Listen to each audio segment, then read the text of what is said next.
బీసీలకు ఆరాధ్య దైవమైనటువంటి మహాత్మా జ్యోతిరావు పూలే గారి జన్మదినాన్న వారి మాటలు నిజాలు కాని మాటలు, వారి మాటల్లో నిజాలు లేవనేటువంటి వాస్తవాల్ని ఈ రాష్ట్ర వ్యాప్తంగా ఉన్నటువంటి బీసీ సోదరులందరికీ వివరించడం బాధ్యతగా తీసుకుని ఈ పాత్రికేయ సమావేశాన్ని నిర్వహిస్తున్నాం. నిన్న వారు ఏలూరులో జరిగినటువంటి ఒక సమావేశంలో తెలుగుదేశం పార్టీ బీసీలకు అండగా ఉందని,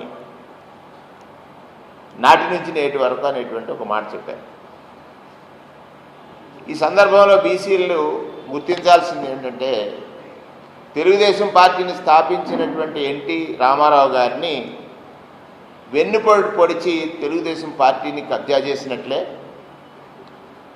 తెలుగుదేశం పార్టీ బీసీల పార్టీ అని చెప్పి బీసీలు వెన్ను విరిచినటువంటి సందర్భాలను ఒకసారి గుర్తు చేసుకోమని తెలుగుదేశం పార్టీ పట్ల ఎవరైతే ప్రేమానురాగాలతో ఉన్నటువంటి బీసీ కులస్తులు లేకపోతే బీసీ వర్గాలు బీసీలను ఏ విధంగా తెలుగుదేశం పార్టీ అణగార్చింది, బీసీల ఎదుగుదలని ఏ విధంగా అడ్డుకుంది అనే విషయాల్ని ఒక్కసారి గుర్తెరగమని ఈ సందర్భంగా నేను తెలియజేస్తా ఉన్నాను.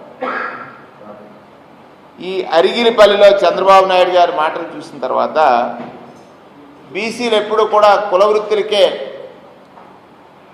పరిమితిపై ఉండాలని, స్తోమత లేని వర్గాలుగా ఉండిపోవాలని ఆయన మనసా వాచ కర్మను నమ్ముతాడు. బీసీలు కులవృత్తుల్లో ఉండాలి, స్తోమత లేని వర్గాలుగా ఉండాలి.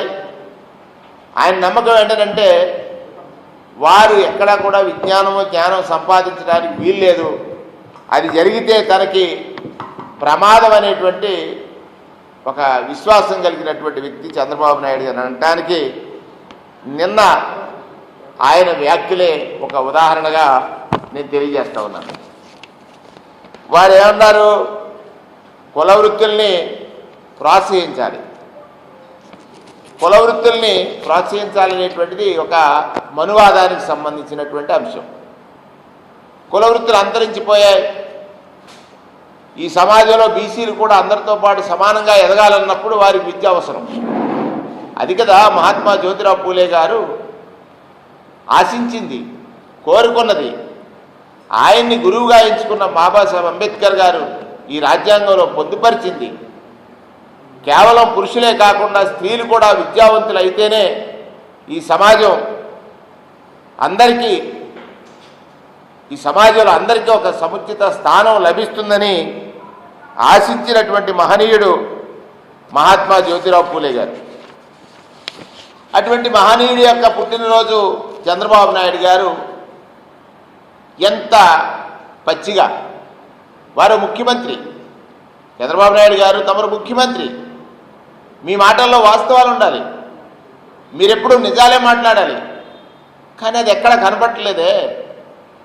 అంటే మీకు నమ్మకం ఉంది, నిన్న మాట్లాడింది ఈరోజు మర్చిపోతారు ప్రజలు, ఈరోజు మాట్లాడింది రేపటికి మర్చిపోతారు ప్రజలు. గుర్తుపెట్టుకోమని నేను చెప్తేనే గుర్తుపెట్టుకుంటారా? గుర్తుపెట్టుకోవడం లేదనేటువంటి ఒక అతి విశ్వాసం మీలో కలిగిందనేటువంటిది నాకు అనిపించినటువంటి విషయం.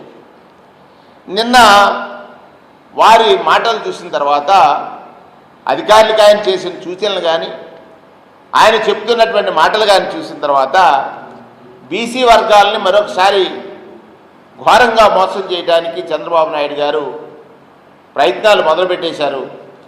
ఆ దశగా వారిని తయారు చేయడానికి ఆయన చేసే ప్రయత్నాల్ని ప్రజలు గమనించాలని, ఆ వాస్తవాలను మేము తెలియజేయాలనేటువంటి విషయాన్ని ఇవాళ ఈ పాత్రికేయ సమావేశం ద్వారా తెలియజేస్తున్నటువంటి విషయం. చంద్రబాబు నాయుడు గారికి నిజంగా బీసీల మీద ప్రేమ ఉంటే, చంద్రబాబు నాయుడు గారికి నిజంగా బీసీల మీద ప్రేమ ఉంటే, మహాత్మా జ్యోతిరావు పూలే గారి మహనీయుడి పడిన గౌరవం ఉంటే, అయ్యా గత సంవత్సరం ఈ రాష్ట్రంలో ఏ బిడ్డ చదువుకు దూరం కాకూడదని తల్లి ఎక్కడా కూడా బిడ్డలను చదివించే క్రమంలో తల్లడెళ్ళకూడదని అమ్మఒడి అనేటువంటి ఒక గొప్ప కార్యక్రమాన్ని గత ప్రభుత్వం జగన్మోహన్ రెడ్డి గారు ప్రవేశపెడితే దాన్ని ఎగవేసేశారే. మీరా బీసీల మీద ప్రేమ చూపించటం? ఇదా బీసీల పట్ల మీకున్న ప్రేమ? ఒకసారి ఆలోచించండి. బీసీ వర్గాలందరూ కూడా, బీసీలే కాదు, ఎస్సీలే కాదు, ఎస్టీలే కాదు, మైనారిటీలే కాదు, ఉన్నత వర్గాల్లో పేదలకు కూడా ఆలోచించండి. మహనీయుడు ఆశించినటువంటి విద్యా వ్యవస్థని నీరు కార్చడం కోసం అమ్మఒడి అనేటువంటి కార్యక్రమాన్ని ఆపేసి బీసీలని ఉద్ధరిస్తానని చంద్రబాబు నాయుడు గారు చెప్పడం అని అంటే ఇంతకంటే దారుణమైన విషయమే ఉంది. ఇక బీసీల జోలికొద్దాం. నాయి బ్రాహ్మణులు, టైలర్లు, రజకులు, ఇలా కుల వృత్తులు చేసేవారందరికీ కూడా 10,000 రూపాయలు వారికి ఆర్థిక సహాయం అందించాడు జగన్మోహన్ రెడ్డి గారు. అలాగే 45 సంవత్సరాల నుంచి 60 సంవత్సరాలు వచ్చినటువంటి మహిళలకి చేదోడు కార్యక్రమాన్ని అందించాడు జగన్మోహన్ రెడ్డి గారు. దానితో పాటుగా చేనేత వర్గాలు నేస్తం అందించాడు జగన్మోహన్ రెడ్డి గారు. దానితో పాటు మత్స్యకారులు వేట విరామ సమయంలో మత్స్యకార సోదరులు పడుతున్నటువంటి అగచాట్లని ఆదుకోవడం కోసం మత్స్యకార భరోసా అందించాడు జగన్మోహన్ రెడ్డి గారు. అవన్నీ ఎందుకు ఆగిపోయాయి? ఇదా మీకు బీసీల పట్ల ప్రేమ ఉందా? ఎందుకు ఆపారు మరి? ఈ వర్గాలకే కదా సంక్షేమం అవసరం, ఈ వర్గాలకే కదా ప్రభుత్వ సహాయం అవసరం, ఈ వర్గాలే కదా ప్రభుత్వం మీద ఆధారపడి జీవిస్తున్నాయి. అటువంటి తరుణంలో వీరికి అందాల్సినటువంటి ఈ కార్యక్రమాలు ఏవైతే ఉన్నాయో ప్రతి ఏటా 24,000 ఇచ్చాడే నేతన్న నేస్తం, దాని గురించి మీరు ఎక్కడా పట్టించుకున్నటువంటి పరిస్థితి లేదు. అలాగే